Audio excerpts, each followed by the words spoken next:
Hello and welcome back to the channel. In this video we are looking at the missing models of the Lumineth Realm Lords, the new elf army from Games Workshop for Warhammer Age of Sigmar. We have already seen a few of the models, and just as a quick recap, we do have the army box. I have a longer version of this, but if you haven't seen it yet, you can check in the top corner. In this box we have the amazing Light of Eltharion, which I think is one of the better models that Games Workshop have put out in a while. Also include the Venari Auralan Wardens and the Venari Dawn Riders. And like I said, I have the video for that already, so you can check that one out. So let's go look into the other models. So first up, we have some more of the battle line troops, the Auralan Sentinels. These are the archers. So the poses of these, they're all very similar, so it's sort of a little disappointing to me. Each model has variations to them, little bits and pieces, slightly different bits on the armor, which is fine, but overall, it's almost like they've just copied the base model and just added a little flourish here and there, so I'm not overly excited by it. I do love the cloaks. I think the cloaks are really interesting, and I do think you could do some cool conversions to these into some kind of 40k strange archaic battle line troop with some las guns. I think that would be really interesting and cool. We do have a little bit more detail on, I guess, the sergeant of the unit, and it seems like there's a little variation. There is a lot of detail, like a lot of, I wouldn't call it unnecessary, but it's detail that's not required. So if you look at the, I think it's like a lamp or aether quartz or whatever the Lumineth elves use, there's all these extra lines and details. I don't know if that's part of the kit. The more I look at it, the more I don't think it is. So there's all these extra grooves. But if that's part of the kit, that's really nice. Just this extra detail that's not required, but it just sets it off, gives it a little nice top off. It also looks like each of the models have their own unique sigil on their breastplates, which again, it's okay, but it looks like the base model has been copied across and then just these extra flourishes have been added on. I do like the design, I'm not gonna lie, it's nice, but I would have liked to have seen a little bit of extra, some few different poses, maybe a few of the soldiers notching their bows or pulling arrows out. The other battle line unit we have are the Auralan Stoneguard. These are the elite, I guess, hammer / mace wielding troops.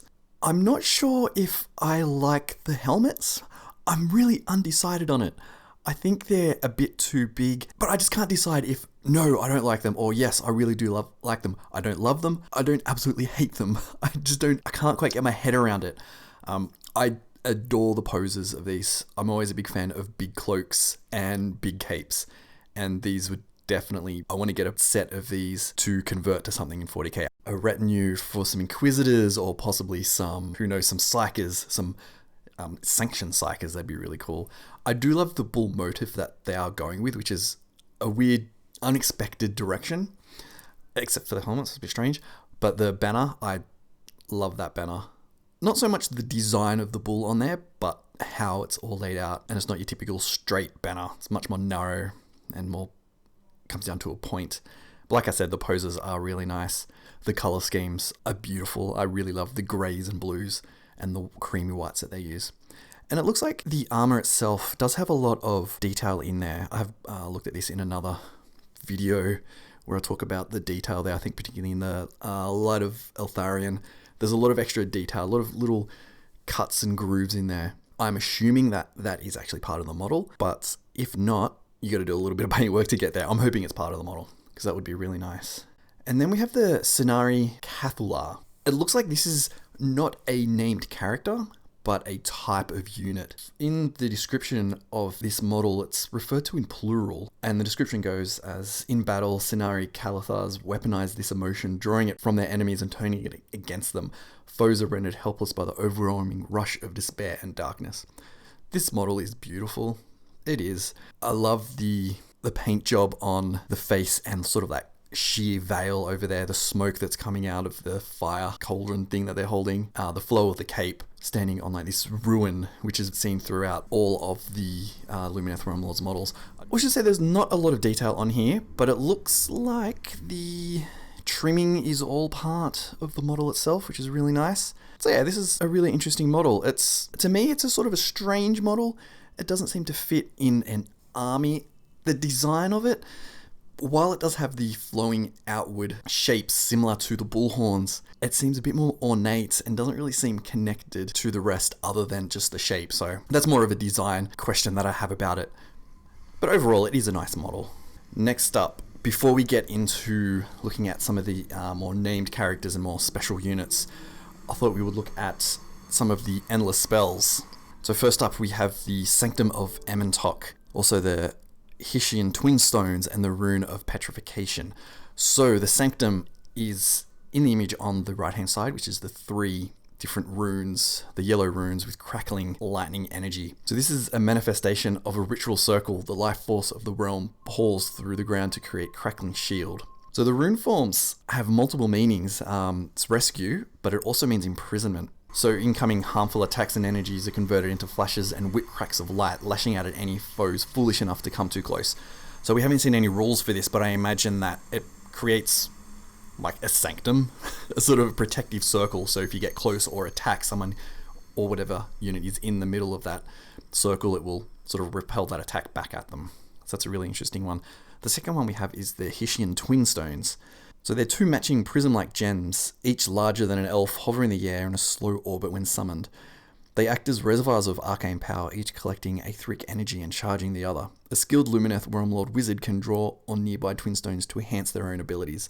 So it gives wizards nearby a buff. And according to the Warhammer community website articles, all Lumineth Realm Lord models are wizards. Don't quote me on that. That's sort of what it says, that they can harness magical energies. Whether that is wizards with a capital W in terms of the rules or not, I'm not 100% sure. But that is a very interesting concept. And there are other rules about quartz stone or aether quartz or whatever it's called, how each unit has the ability to use that and enhance their abilities. The last one we have is the Rune of Petrification. But I think that is more of an aggressive attacking spell. So you could probably send that around and attack your enemies. So now we have some more unique characters. Well, I would know this isn't a unique character, but you would only probably take 1 or 2 of them. So this is the Alarith Stonemage. I love how they're just pushing this design. They're going, hey, instead of just making a normal mage, let's just give him a crazy base. So I got no idea how tall this is. Probably like 3 to 4 times the normal height of an elf. Probably like 3 because he's squatting on there. With a huge staff. Again, with the bull horns, I prefer the bull horns on this model compared to the elite models. I think it's just that particular angle. I think on the Stoneguard, they were much more facing upwards. I love the base on this. It's just this bizarre tapping into the earth and that nature aspect of the earth and the mountain that is prevalent through this.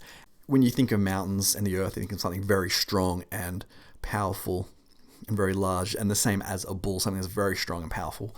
So I love how they've tied that together. You could even really push the base even further with some extra bits and pieces. And it continues on that motif of the engraving into the stone and the armor itself, and it almost looks like clouds, like very stylized clouds. It goes with the mountain motif. So I actually really do like that model. I'd love to see, that cloak is very long. I'd love to see the other side of it, so hopefully we can get some 360s at some stage soon. And when these models do go up for pre-order, I will definitely show those off. Next up, we have this amazing model, the Avalenor the Stoneheart King. I think this model is far better than the Light of Eltharion. There is so much detail on this. It's a very strong pose. And as you can see, there are 2 different variations. Looks like there's 2 different heads, 2 different shoulder bodies. Well, the arms are different. The core body is different too. So I actually think these will be 2 different models. I prefer the stony rocky mountain one on the right with the red stone, but I also do prefer the long hammer of the left one, so I wonder if you could actually mix and match those 2. Yeah, I don't know how they're going to release this. It looks like it should be 2 different models built around like a torso base, because you do have the loincloth, which is different, similar in shape and size, but has a different pattern. So it may be you have a core with the shoulder plates that the mountain plugs into, the head plugs into the mountain, the arms stick up in there.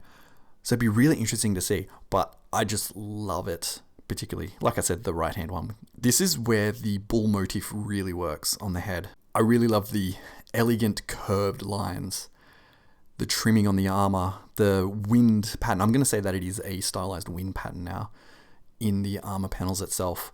This is a beautiful model. I think this is one I'm going to get just for a showpiece. Then we have the special boy, the big boy, Teclis and Celennar, or Celennar. It's freaking huge. And we have Techlas, the god elf, who is essentially a god now. It is just a really stunning model. There are a few other angles which we'll go into, but just overall, I think this base is huge. I love the base itself. I think that's just the whole destroyed civilization idea that's going through a lot of the Realm Lords models is really good. We have a weird sphinx, kind of. It really reminds me of the Neverending Story when whatever his name is goes through this gorge and you have the two sphinxes on top and they shoot lasers down. It just reminds me of that. So we'll have a look at Techless. And I really grabbed as many images as I could because there was a lot of detail on here and almost just to get an idea of how he's posed on there. It looks like he's connected by his cape and that's it. So it gives this idea of floating in the air. So there was a lot of, I would imagine there'd be a lot of technical challenges to get this model to not fall over. So we could get Techless floating up in there. And his armor is just made up of all different kinds of runes on rune stones and things like that. You just get this sense of power. He's floating up like he's just launched up and floating up into the air. So he has a giant staff, which looks really nice. I wish I got a close-up of that staff and his blade. And he has that giant crescent horn helmet on, which works really well. We also have this cloak. So it's just a strange cloak. It's very crinkled, which is not a design you normally would get from Games Workshop.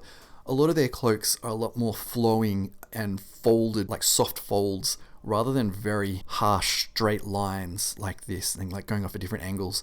I like the idea how they've tried a different way of showing the fabric. I don't know if it 100% works, because I would usually see fabric as soft, but this looks like it's more Hessian, well not really Hessian, but fabric that doesn't fold as easily. But then that's juxtaposed by his nice pants and arms, which is a lot more of a softer fabric. Yes, I could go talk about fabric for a long time. Now we have Celennar or Celennar, however you want to call them. He or she, I don't know. I love the mask. Or the face. Whether that's the face, I don't know. Looks like the face has been cut off and put on a mask on. That's a bit weird.